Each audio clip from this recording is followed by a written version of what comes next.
ఉన్నతమైన మహోన్నతమైన మహిమ కలిగిన సాటి లేని శ్రేష్టమైన ఘనమైన యేసుక్రీస్తు నామములో మీ అందరికీ నా యొక్క హృదయపూర్వక వందనాలు తెలియజేస్తున్నాను. దేవునికి స్తోత్రం. హల్లెలూయా. దేవుని వాక్యంలోకి వెళ్దాం. మత్తయి సువార్త 6వ అధ్యాయము 22వ వచనం. మత్తయి సువార్త 6వ అధ్యాయం 22వ వచనం. దేహమునకు దీపము, దేహమునకు దీపము కన్నే గనుక, కన్నే గనుక నీ కన్ను తేటగా ఉండిన ఎడల నీ దేహమంతయు వెలుగుమయమై ఉండును. దేవుని నామానికి మహిమ కలుగును గాక. హల్లెలూయా.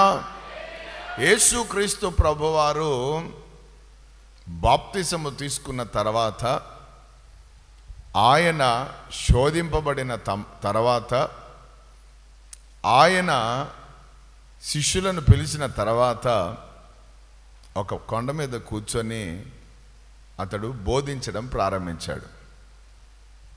ఏం చేయడం ప్రారంభించాడు? బోధ అనండి అందరు కూడా. మనకు కావాల్సింది బోధ.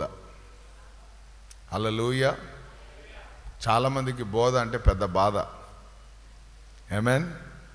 కానీ ఆ బోధలోనే మన ఆత్మీయత ఆధారపడి ఉంటుంది. ఆ బోధ మనను క్రమపరుస్తుంది. ఆ బోధ మనను స్థిరపరుస్తుంది. ఆ బోధ మన జీవితాన్ని ఎంతగా తయారు చేస్తుందంటే, సృష్టికర్త అయిన దేవాది దేవుడైన మహారాజు గనుడైన యేసయ్యను ముఖాముఖిగా చూసి అంత ధైర్యాన్ని మనకు కలగజేస్తుంది బోధ. హల్లెలూయా. చెడును, చేదైన వేరును, పనికిరాని తీగల్ని అన్నిటినీ కూడా పెకిలించి వేసి వేరుతో సహా పైకి తీసేసి మనకు సర్జరీని చేసేది బోధ. ఈ బోధకుడు అని పిలువబడ్డాడు. ఎవరు చూసినా యేసయ్యను ఏమన్నారు తెలుసా? రబ్బోని అన్నారు, బోధకుడా అన్నాడు. హల్లెలూయా. సో ఆ బోధకుడు ఈరోజు మన యొక్క జీవితం విషయంలో మన దేహములో ఉన్న ఒక అవయము గురించి మాట్లాడుతూ వచ్చారు. ఆమేన్. దాని పేరు ఏం పేరట? కన్ను. అందరు అనండి. ఏంటి? కన్ను. ఇంకొకసారి అనండి. ఎంతమంది కన్నులు ఉన్నాయి? హల్లెలూయా. దేవుని నామానికి మహిమ కలుగును గాక. మన ఏమంటున్నాడు అక్కడ? మొట్టమొదటిగా 6:22 మత్తయి. దేహమునకు దీపము, ఈ దేహానికి దీపం అంట కన్నే గనుక మీ కన్ను తేటగా ఉండిన ఎడల మీ దేహం అంతా కూడా వెలుగుమయమై ఉండును. అందరూ ఆమేన్ అని చెప్దాం. సో మనం చాలా జాగ్రత్తగా చూసుకోవాల్సింది, భద్రంగా కాపాడుకోవాల్సింది, మనం ఎప్పుడు కూడా జాగ్రత్తలు తీసుకోవాల్సింది ఏంటంటే మన కన్ను. ఎందుకంటే ఈ కన్ను మన దేహానికి, అంటే దేహానికి అంతటికి ఏమైందట? దీపమై ఉన్నది. దేవునికి స్తోత్రం. దీపం చేసే పని ఏంటి? వెలుగునిస్తుంది, చీకటిని పారదొల్లుతుంది. హల్లెలూయా. అన్నీ కూడా తేటగా కనబడేటట్టు చేస్తుంది. ఎక్కడ తట్టుకొని పడినట్టు, ఎక్కడ గుంతలో పడినట్టు, ఎక్కడ ఏమేమి అయినట్టు ఏమి ఉండదు. అన్నీ కూడా క్లిస్టల్ క్లియర్గా ఉంటుంది. ఆమేన్. క్లిస్టల్ క్లియర్గా చేసేది దీపం. హల్లెలూయా. ఆమేన్. అయితే యేసుప్రభు అంటారు, అటువంటిది నీ కన్ను అంటాడు. అంటే ఇప్పుడు మనతో దేవుడు మాట్లాడబోతున్న అంశం ఏంటంటే, నీ కళ్ళు ఏం చేస్తాయి? హల్లెలూయా. నీ కంట్లో ఉన్నది ఏంటో ఈరోజు ప్రభు మాట్లాడబోతున్నాడు. దేవుని నామానికి మహిమ కలుగునుగాక. హల్లెలూయా. మొట్టమొదటిగా చూడండి, 1 యోహాను రాసిన పత్రిక 2వ అధ్యాయము 11వ వచనం. తన సహోదరుని ద్వేషించువాడు, 1 John 2:11, తన సహోదరుని ద్వేషించువాడు 2:16, 2:16. లోకములో ఉన్నదంతయు అనగా శరీర ఆశ, నేత్రాశ. చాలు. దేవునికి స్తోత్రం. ఈ కళ్ళల్లో నేత్రం అంటాం మనం. దీంట్లో ఏముందంట? ఆశ అనండి అందరు కూడా. ఇంకొకసారి, నీ కళ్ళల్లో ఏముంది? ఆశలు ఉన్నాయి. ఏమున్నాయి నీ కళ్ళల్లో? ఇంకొకసారి. ఆమేన్, దేవునికి స్తోత్రం. 2 రకాలైన ఆశలు ఉండాల. ఈ 2 రకాలైన ఆశలు ఉంటాయి కళ్ళల్లో. 2 కళ్ళు ఉన్నట్టు, ఒకటి మంచి, ఒకటి చెడు. దేవునికి స్తోత్రం. ఆదికాండం 3వ అధ్యాయము 6వ వచనంలో చూస్తే, మొట్టమొదటి పాపం జరిగిపోయింది, దీపం ఆరిపోయింది, చీకటి కమ్ముకుంది, వెలుగు తొలగిపోయింది. దేని ద్వారా? చూడండి 3వ అధ్యాయం 6వ వచనం. స్త్రీ ఆ వృక్షము ఆహారానికి మంచిది, కన్నులకు అందమైనదియు వివేకమిచ్చు రమ్యమైనదియు ఉండుట చూచినప్పుడు ఆమె దాని ఫలములలో కొన్ని తీసుకొని తిని తనతో పాటు తన భర్తకును ఇచ్చెను. చాలు, దేవునికి స్తోత్రం. సో ఏం జరిగింది? ఆమేన్. మాటలు విన్న తర్వాత చూపులు మారిపోయినాయి. అబద్ధాలు ఏం చేసినాయి? ఈమె చూపును మార్చింది. చూపును మార్చబడ్డానికి ముందు మనసును మార్చింది. మనసు మారిన దాన్ని బట్టి ఏమైంది? చూపు మారింది. ఇప్పుడు ఈ చూపు అంతవరకు పరలోకపు దేవునితో సహవాసం చేసింది, అంతవరకు పరలోకపు దేవునితో కోసం ఎదురు చూసింది, అంతవరకు ప్రభుతో సాగిపోయింది. కానీ ఇప్పుడు ఏం చేస్తుందో తెలుసా? చూపు ఇప్పుడు ఏం చేస్తుందో తెలుసా? ఆశిస్తుంది. ఏం చేస్తుందో చూపు? ఆశిస్తుంది. ఏం ఆశిస్తుంది? లోక సంబంధమైన వాటిని ఆశిస్తూ ఉంది. లోక సంబంధమైన వాటి కోసం ఏమవుతుంది? పాకులాడుతూ ఉంది. లోక సంబంధమైన విషయాల గురించి ఏం చేస్తూ ఉంది? ఆశిస్తుంది. ఏంటి? చూపు. ఏంటి? చూపు. దేవునికి స్తోత్రం. హల్లెలూయా. కాబట్టి ప్రభు మనందరితో మాట్లాడుతున్నాడు. మొట్టమొదటిగా సాతాను ఏం చేశాడంటే, ఏం మార్చాడు? మనసు మార్చాడు. మనసుతో పాటు చూపును మార్చాడు. వాడు ఎట్లా చూస్తున్నాడు? ఆశిస్తూ చూస్తున్నాడు. ఏం చూస్తున్నాడు? అది తినడానికి కనులకు ఎట్లుందట? రమ్యంగా కనబడతా ఉంది. దేవునికి స్తోత్రం. హల్లెలూయా, హల్లెలూయా. దేవుని నామానికి మహిమ కలుగును గాక. కాబట్టి ప్రియ సహోదరుడా, సహోదరి, మన చూపులు సరిగ్గా ఉండాలి. ఆమేన్. మొట్టమొదటిగా ఈ చూపు ఏం చేస్తుందట? ఆశిస్తుంది అని వాక్యం చెప్తా ఉంది. ఏం చేస్తుందంట? ఈ చూపు ఆశిస్తుంది. దేవుని నామానికి మహిమ కలుగుగాక. 2వ మాట చూద్దాం.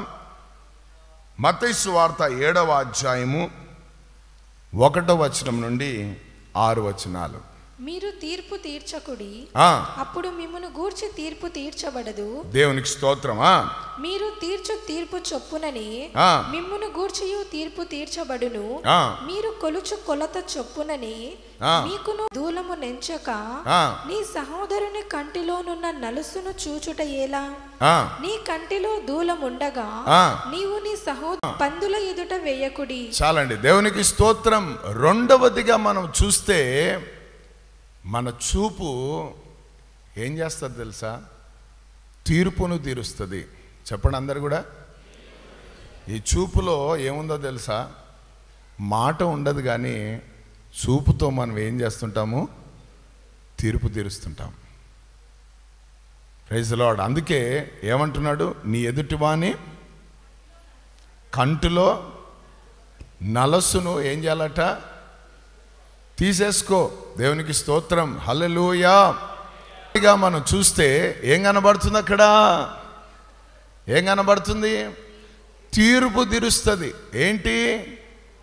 చూపు. దేవునికి స్తోత్రం. హల్లెలూయా. కాబట్టి మనం జాగ్రత్తగా గమనించవలసిన విషయం ఏంటంటే, దేవునామానికి మహిమ కలుగును గాక. మన చూపులో మాట ఉండదు, కానీ మన చూపు ఏం చేస్తుంటుంది? ఎదుటివానిలో ఉన్న దానిని తీర్పులోనికి తీసుకురావడానికి చూస్తూ ఉంటుంది. అందుకే యేసు ప్రభు అంటున్నారు, మీరు తీర్పు తీర్చొద్దు. హల్లెలూయా. ఎందుకంటే అప్పుడు మిమ్మల్ని గురించి తీర్పు తీర్చబడుతుంది.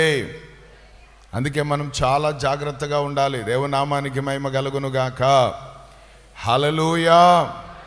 సో తీర్పు తీర్చే చూపులతో మనం ప్రవర్తిస్తూ ఉంటాం. ఆమేన్. కాబట్టి ప్రభు ఆత్మ మనతో చెప్తున్నాడు, ఈ చూపు చాలా జాగ్రత్తగా మనము కాపాడుకోవాలి. దేవునికి స్తోత్రం. మూడవదిగా చూడండి, లూకా సువార్త 11వ అధ్యాయము 33వ వచనం. ఎవడును దీపము వెలిగించి చాటు చోటునైనను కొంచెము కిందనైనను పెట్టడు గాని లోపలికి వచ్చు వారికి వెలుగు కనబడుటకు దీపస్తంభము మీదనే పెట్టును.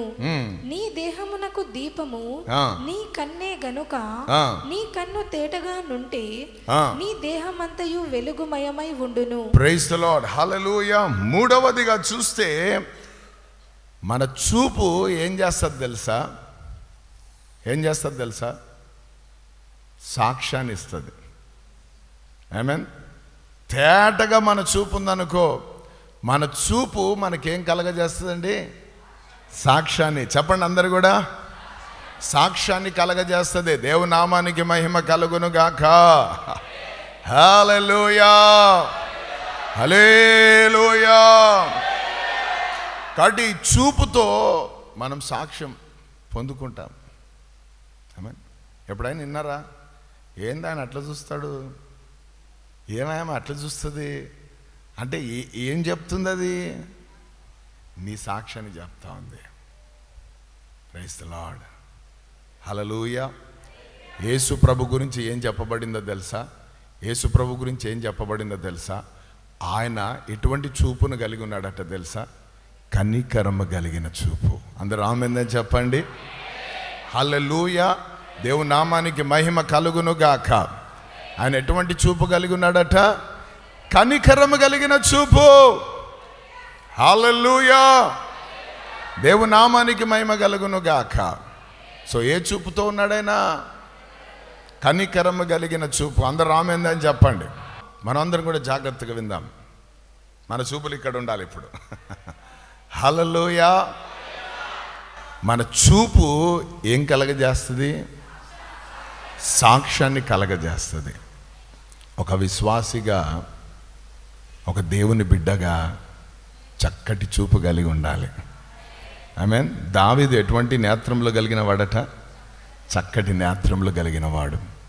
పరిశుద్ధాత్ముడు ఆయన గురించి సాక్ష్యం చెప్తున్నాడు. హల్లెలూయా. కాబట్టి మన గురించి కూడా అటువంటి సాక్ష్యం చెప్పేటట్టు మనం బ్రతకాల. ఆమేన్. దేవుని నామానికి మహిమ కలుగును గాక. వాక్యం అంటది, పాపము మానలేని కనులు గలవారుంటారు అని. మన హృదయం మనం దేవునికి ఇస్తాం, మనసు మనం దేవునికి ఇస్తాం, కానీ మన చూపును మనం దేవునికి ఇవ్వం.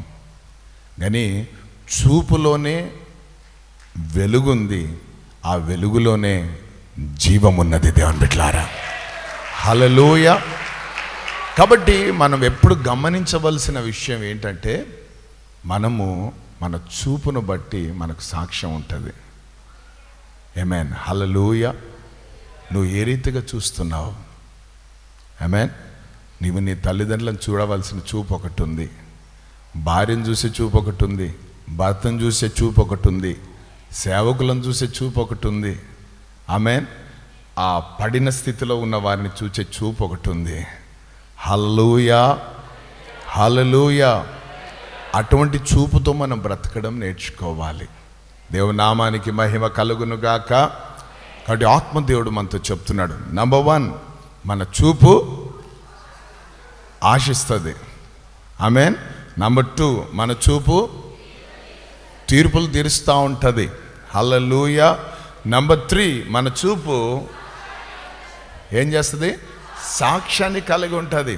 అందుకే ఈ చూపుకు మనం చాలా జాగ్రత్తను వహించాలి. దేవుని నామానికి మహిమ కలుగును గాక. హల్లెలూయా. దాని తర్వాత చూడండి, అపోస్తుల కార్యములు 9వ అధ్యాయము 17 నుండి 18 వచనాలు. అననీయు నీకు కనబడిన ప్రభువైన యేసు నీవు దృష్టి పొంది పరిశుద్ధాత్మతో నింపబడినట్లు నన్ను పంపి ఉన్నాడని చెప్పెను. అప్పుడే అతని కన్నుల నుండి పొరల వంటివి రాలగా దృష్టి కలిగి లేచి బాప్తిస్మము పొందెను తరువాత ఆహారము పుచ్చుకొని బలపడెను. ఆమేన్. దేవునికి స్తోత్రం. హల్లెలూయా. అక్కడ ఒక ఫుట్ నోట్ లో ఒక మాట ఉంటది, పాత్ర అని కదా. దేవునికి స్తోత్రం. ఏమన్నది అక్కడ?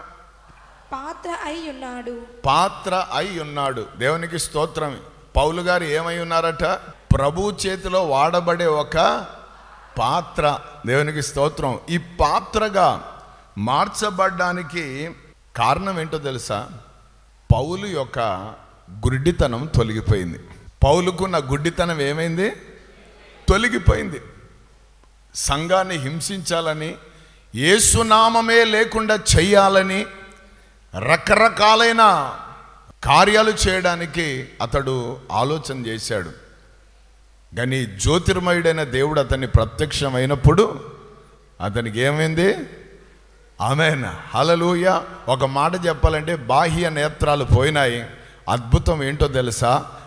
దైవ సేవకుడు వచ్చి నెత్తి మీద చేపెట్టి ప్రార్థించినప్పుడు ఆమేన్, ఆత్మీయ నేత్రాలు దేవుడు తెరిచాడు. దేవుని బిడ్డలారా, పొరలు రాలిపోయినాయి. దేవునికి స్తోత్రం. హల్లెలూయా.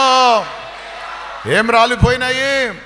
పొరలు రాలిపోయినాయి. దేవునికి స్తోత్రం. అప్పుడు వరకు మత పిచ్చి కలిగినోడు ఇప్పుడు మార్గపు పిచ్చిలోకి వచ్చాడు. దేవుని బిడ్డలారా, అనేకులకు మార్గాన్ని బోధించాలని, అనేకులకు వెలుగును ప్రకటించాలని, అనేకులకు ఆమేన్ హల్లెలూయా ఆ నరకంలో తూలుతున్న వారు అనేకులను బయటికి లాగి ఆమేన్ పరలోకానికి వారసులను చేయాలని, అది అన్యుల మధ్యలో, ఇశ్రాయేలు మధ్యలో, యూదుల మధ్యలో ఒక గొప్ప సాక్షిగా నిలబడాలన్న ఆలోచన ప్రభు కలిగి అతను ఒక పాత్రగా నిలబెట్టుకున్నాడు. కారణం ఏంటో తెలుసా? పౌలు గారి చూపు మారిపోయింది. ఇప్పుడు ప్రభు చేతిలో వాడబడుతున్న పాత్రగా నిలబడిపోయాడు ఆయన. దేవుని నామానికి మహిమ కలుగును గాక. హల్లెలూయా.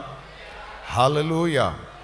మన మనోనేత్రం తెరవబడితే మనం అందరం ఒక్కొక్క పాత్రలుగా మార్చబడతాం. ఆమేన్. తెరవబడవలసింది ఏంటి? అందుకే అనాలి, ప్రభా నా మనోనేత్రాలను తెరవండి నాయన. Open my eyes lord. నా కన్నులను తెరవండి నాయన. ఆమేన్. ఎప్పుడైతే అవి తెరవబడతాయో ఏది సత్యమో, ఏది అబద్ధమో, ఏది దేవుడో, ఏది దయ్యమో, ఏది మంచో, ఏది చెడో, ఇవన్నీ కూడా మనకు తేటగా బయలుపరచబడతాయి. హల్లెలూయా. ప్రభు చేతిలో ఒక పాత్రగా మనం మార్చబడతాం. దేవుని నామానికి మహిమ కలుగును గాక. ఆమేన్. ఆయన కన్నులు తెరవబడిన తర్వాత ఆయన అనేకుల కన్నులు తెరిచే పాత్రగా దేవుడు అతన్ని నిలబెట్టుకున్నాడు. దేవుని బిడ్డ, ఈరోజు దేవుని ఆత్మ మనతో మాట్లాడుతున్నాడు. హల్లెలూయా. హల్లెలూయా. దాని తర్వాత చూడండి, దేవునికి స్తోత్రం. సామెతలు 30వ అధ్యాయము 13వ వచనం. సామెతలు 30:13. కన్నులు నెత్తికి వచ్చిన వారి తరము కలదు. దేవునికి స్తోత్రం. హల్లెలూయా. కన్నులు ఎక్కడున్నాయంటే ఇప్పుడు ఈరోజు అదే తరం. ఏ తరం ఇది? యువతరం అంటున్నారు కదా. కన్నులు నెత్తికి ఎక్కిన తలం అన్నమాట ఇది. అంటే ఎక్కడ చూపు ఉండాలో అక్కడే ఫిక్స్ అయితే ఏం ప్రాబ్లంలే. చూపు ఏమైపోయింది? మారిపోయింది. ఎవరా కళ్ళు నెత్తికెక్కినాయి అంటాం. అంటే దాని అర్థమైంది, గర్వం వచ్చిందా ఏంటి నీకని? గర్వం ఎక్కడి నుంచి వచ్చిందిరా నీకు, గర్విష్ఠుడా అని తిట్టడం ప్రారంభిస్తాం. ఒక వ్యక్తి కాలు తగిలిపోతాయి. ఆమేన్. హల్లెలూయా. అంటే ఏ తరం ఇది? కనులు నెత్తికెక్కినాయట. అంటే గర్వించే కన్నులు కలిగి ఉంటారు కొంతమంది. ఆ చూపులో ఏం కనబడుతుంటుంది? గర్వం ఎంత ఉంటుంది తెలుసా? అబ్బో. ఆమేన్. గర్వపు చూపులు కలిగిన వాళ్ళు ఉంటారు. ప్రభు ఏమో కనికరం కలిగిన చూపులు. మన కన్నులు ఎట్లుండాలంటే, నేను ఎప్పుడు ప్రార్థన చేస్తాను, ప్రభా గువ్వలకు కలిగిన కన్నులు దయచేయనైనా అని. ఎందుకంటే దానికి కళ్ళల్లో ఎప్పుడు నీళ్లు మెదులుతూ ఉంటాయి. మన కళ్ళల్లో కూడా ఎప్పుడు కన్నీళ్ళు కనబడుతూ ఉండాలి. హల్లెలూయా. అట్లా మెదులుతూ ఉండాలి మన జీవితాలు. దేవుని నామానికి మహిమ కలుగును గాక. ఆమేన్. గర్వపు కనులట. ఏం కనులు ఉన్నాయండి?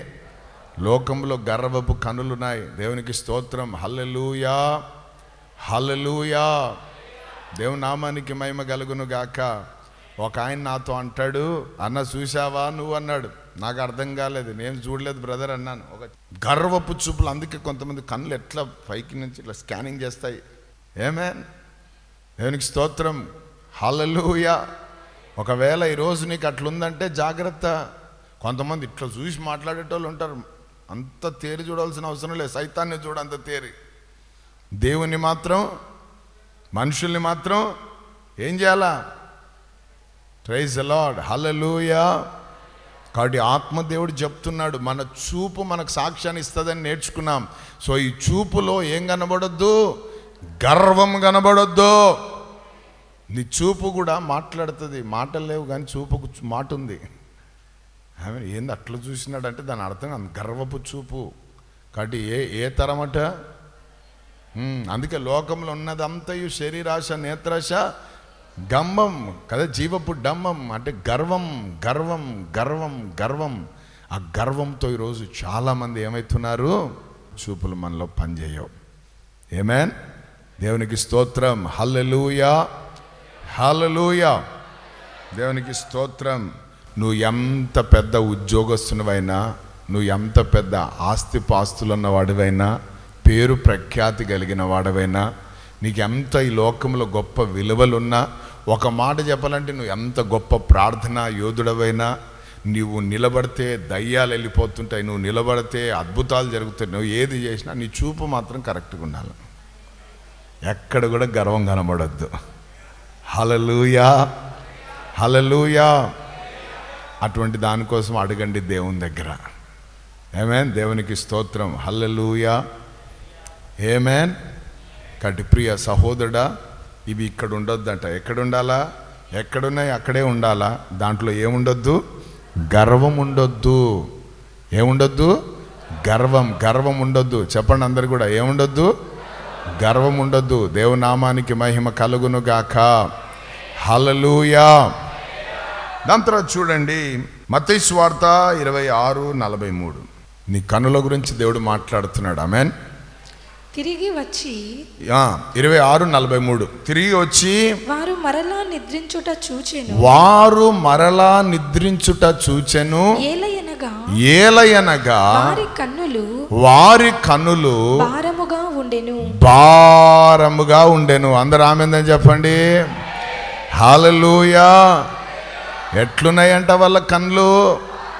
ఇంకొకసారి చెప్పాలా? ఎవరు వారు? ఎక్కడున్నారు వాళ్ళు? ఏం చేస్తున్నారు వాళ్ళు? దేనికోసం పోయారు వాళ్ళు? ఆమేన్. ఇన్ని ప్రశ్నలు అడిగితే యేసు ప్రభుతో ఉన్నవారు, యేసు ప్రభుతో వెళ్ళినవారు, యేసు ప్రభుతో గడుపుతున్నవారు, ఆమేన్, ఈ శిష్యులు. కానీ వాళ్ళ కళ్ళు ఎట్లున్నాయంట? ఆమేన్. దేవునికి స్తోత్రం. ఈరోజు చాలామంది శిష్యుల కళ్ళు కూడా అట్లనే ఉన్నాయి. ఆమేన్. హల్లెలూయా.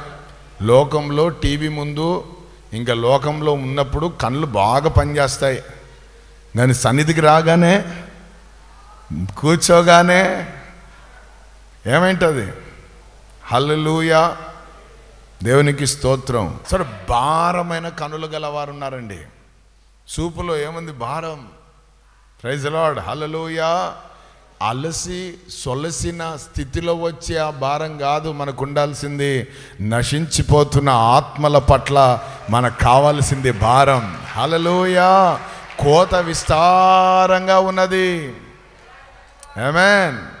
మీ కన్నులెత్తి చూడండి అన్నాడు యేసయ్య. కోత విస్తారంగా ఉంది, కన్నులెత్తి చూడండి అన్నాడు. ఆ భారం గుండెల్లో ఉండాలి మనకు. అంతేగాని నిద్ర భారం మనలో ఉండొద్దు. ఆమేన్. మన కన్నులలో ఎప్పుడు కూడా కదా, దేవునికి స్తోత్రం. ఏంది కన్నులు అంత ఉబ్బినాయి అంటే ఎక్కువ నిద్రపోయింటాడు. Praise the Lord. హల్లెలూయా. దేవునికి స్తోత్రం. హల్లెలూయా. నీ కళ్ళల్లో భారం కనబడాలా. భారం ఉన్నవాడికి కన్నీళ్ళు ఉంటాయి. ఆమేన్. నీ కళ్ళల్లో కన్నీళ్ళు కనబడాలా. హల్లెలూయా. దేవునామానికి మహిమ కలుగును గాక. నీ కళ్ళు సాక్ష్యం చెప్తున్నాయి కాబట్టి జాగ్రత్త పడు దేవుని బిడ్డ. ఇక్కడ మనం చూస్తే ఏం జరుగుతుంది, ఏమంటున్నాడు? కనులలో ఏముందట? భారం ఉంది. దేవునామానికి మహిమ కలుగును గాక. హల్లెలూయా, హల్లెలూయా. సో మన కనులు గురించి ప్రభు మనతో మాట్లాడుతూ, మన కనులలో ఏముండాలా? భారం ఉండాలా. మన చూపు ఎట్లుండాలా? భారంగా చూస్తుండాలి. దేవునామానికి మహిమ కలుగును గాక. హల్లెలూయా. కాబట్టి ఒక చక్కటి మాట, దేవునికి స్తోత్రం. తంత్ర చూడండి ఇంకొక మాట, మొదటి సమూయేలు 18వ అధ్యాయము 9వ మాట. కాబట్టి నాట